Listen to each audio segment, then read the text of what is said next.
أعوذ بالله من الشيطان الرجيم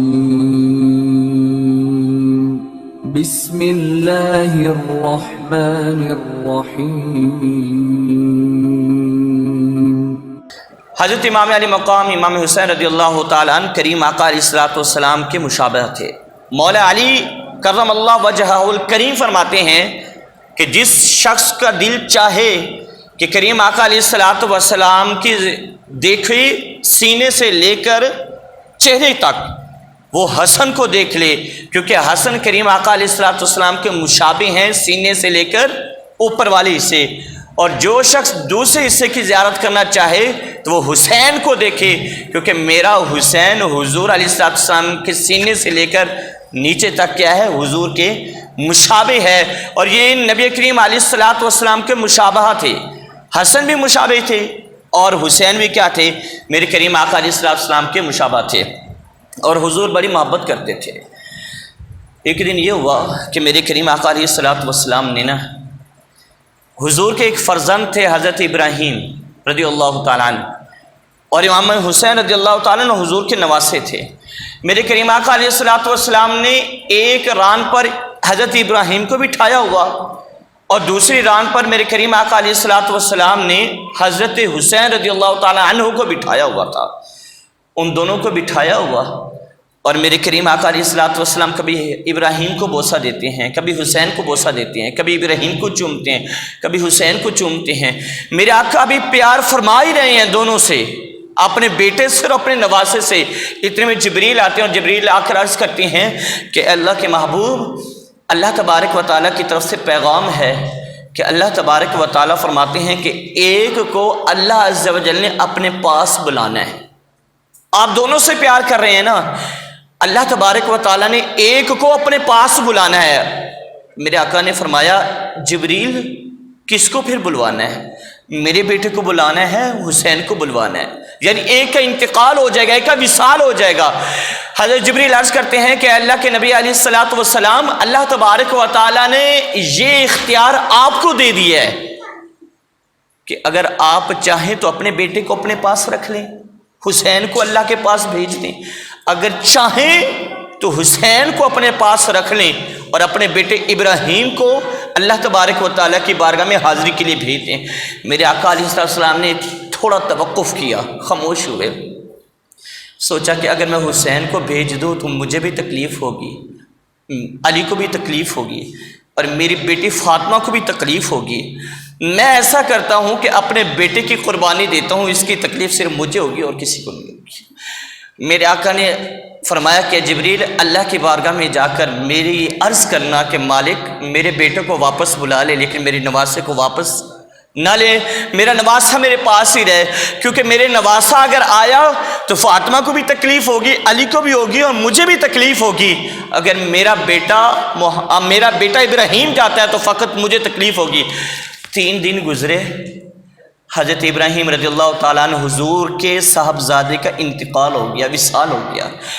اس کے بعد فرماتے ہیں کہ کریم آقا علیہ الصلوۃ والسلام اپنے بیٹے کے وصال کے بعد جب حسین آتا نا، حسین چلتا ہوا آتا، میرے آقا اس کو گود میں بٹھاتے، کبھی پیشانی چومتے، کبھی رخسار چومتے، کبھی لب چومتے، اور لوگوں سے کہتے لوگوں دیکھو یہ میرا نواسا حسین ہے، اور یہ وہ حسین ہے جس پر میں نے اپنا بیٹا قربان کر دیا ہے، میں نے اپنا بیٹا اس پر کیا کر دیا، قربان کر دیا۔ میرے آقا علیہ الصلوۃ والسلام نے لوگوں کو بتایا کہ یہ وہ حسین ہے جس سے میں بے پناہ محبت کرتا ہوں۔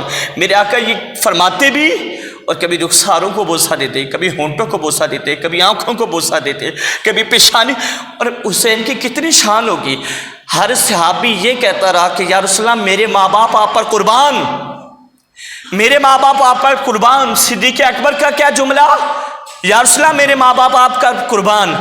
عمر فاروق کا کیا جملہ، یا رسول اللہ میرے ماں باپ آپ پر قربان۔ اور عثمان غنی کا کیا نعرہ، یا رسول اللہ میرے ماں باپ آپ پر قربان۔ مولا علی کا کیا نعرہ، یا رسول اللہ میرے ماں باپ آپ پر قربان۔ عبد الرحمن بن عوف کا کیا نعرہ، یا رسول اللہ میرے ماں باپ آپ پر قربان۔ ہر صحابی نبی کا یہی نعرہ تھا کہ یا رسول اللہ میرے ماں باپ آپ پر قربان۔ لیکن ایک موقع ایسا بھی آیا کہ حسن حسین کو میرے آقا نے کہا کہ حسین حسن بیٹا تیرے اوپر میرے ماں باپ کو قربان۔ میرے آقا نے حسین کے بارے میں، حسن کے بارے میں فرمایا کہ تیرے اوپر، تم دونوں کے اوپر میرے ماں باپ پر قربان۔ کیسے؟ حضرت سلمان فارسی رضی اللہ تعالیٰ عنہ بیان کرتی ہیں کہ ایک دفعہ امام علی مقام امام حسین چھوٹے تھے، حسن بھی چھوٹے تھے، دونوں کہیں نکلے اور چلتے گئے دور پہنچ گئے۔ میرے آقا علیہ السلام مسجد نبوی کے اندر تشریف فرما ہے تو حضرت ام ایمن رضی اللہ تعالیٰ عنہ دوڑتی ہوئی آئیں اور آ کر عرض کرنے لگی، یا رسول اللہ صلی اللہ تعالیٰ علیہ وسلم گھر میں نہ حسن ہے نہ حسین ہے، گھر میں دونوں ہی نہیں ہے، نہ حسن ہے نہ حسین ہے، یا رسول اللہ وہ کہیں گم ہو گئے ہیں۔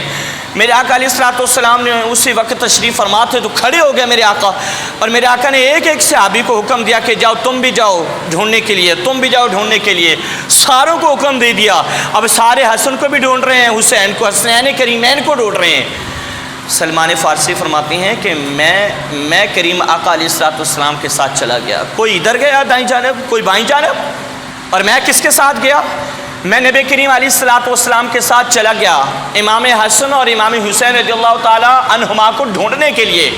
آپ فرماتے کہ میرے آقا چلتے گئے، ایک پہاڑ آیا اور دیکھا کہ دونوں شہزادے وہاں پر بیٹھے ہوئے اور ایک دوسرے سے چمٹے ہوئے ہیں، اور ایک سانپ ہے اژدہا، وہ اس طریقے سے کھڑا ہوا ہے، اپنی دم کے بال کھڑا ہوا ہے اور اس کے منہ سے آگ کے شعلے نکل رہے ہیں۔ میرے آقا علیہ السلام کو وہ سانپ دیکھتے ہیں اور چلا جاتا ہے ایک جانب، اور میرے آقا حسین کو بھی اٹھاتے ہیں، حسن کو بھی اٹھاتے ہیں، اٹھا کر ماتھا چومتے ہوئے میرے آقا فرماتے ہیں، اے بیٹو تمہارے اوپر میرے ماں باپ قربان، اللہ نے تمہیں عزتیں کتنی عطا کی ہیں۔ سلمان فارسی کے دل میں خیال آیا عزتیں کس طرح؟ میرے آقا نے فرمایا کہ یہ اژدہا جو سانپ حسنین کریمین کے سامنے کھڑا ہوا تھا، ان کو نقصان پہنچانے کے لیے نہیں کھڑا ہوا تھا، بلکہ ان کا محافظ بن کے کھڑا ہوا تھا، ان کی حفاظت کے لیے کھڑا ہوا تھا کہ ان کو کوئی چیز نقصان نہ پہنچائے، اس لیے وہ اژدہا کھڑا ہوا تھا۔ اور حسنین کریمین اور امام علی مقام امام حسین رضی اللہ تعالی عنہما کریم آقا علیہ السلام کے نواسے بھی ہیں، اور میرے آقا نے شروع سے ان کی تربیت کی تھی، مشکلات کو کیا کہنا ہے؟ برداشت کرنا ہے، مشکلات کا سامنا کرنا ہے، اور مشکلات کا سامنا کیا۔ امام حسین رضی اللہ تعالیٰ عنہ نے کربلا کے اندر قربانی دے کر بتا دیا کہ اللہ تبارک و تعالیٰ کے محبوب نے شروع سے، اور جب میرے آقا علیہ السلام کے پاس جبریل امین خبر لے کر آئے تھے کہ جیسے ولادت ہوئی ساتھ ہی تعزیت شہادت کی خبر لے کر آئے جبریل امین میرے آقا کے پاس، جب خبر لے کر آئے نا، میرے آقا علیہ السلام کی آنکھوں سے آنسو روا تھے۔ سیدہ فاطمہ الزہرا رضی اللہ تعالی عنہ بیان کرتی ہیں کہ میں حضور علیہ السلام کے پاس حاضر ہوئی، میں نے دیکھا کہ میرے آقا نے حسین کو اٹھایا بھی ہوا، چوم بھی رہے ہیں، اور ساتھ ساتھ آنکھوں سے آنسو بھی روا ہیں۔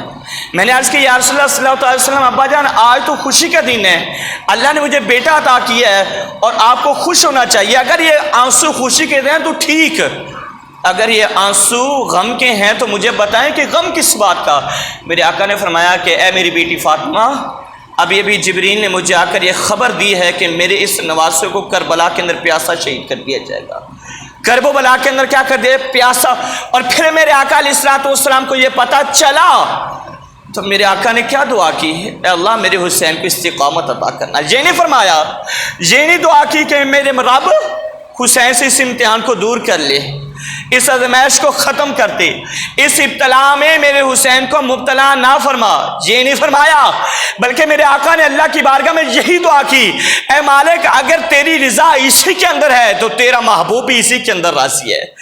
دعا اتنی ہے کہ میرے حسین کو استقامت عطا کرنا، جے سونا میرے دکھ وچ راضی تے سکھ نو چلے ڈاواں۔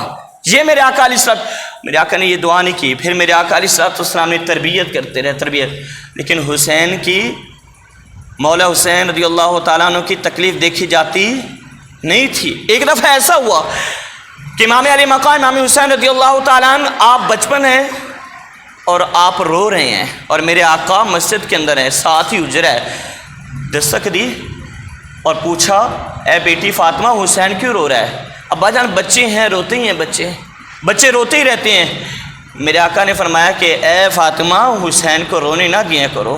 ابا جان کیوں؟ بچوں کا کام ہے، بچے کبھی رو پڑتے ہیں کبھی ہنس پڑتے ہیں، تو اس میں پریشانی کی بات نہیں ہے۔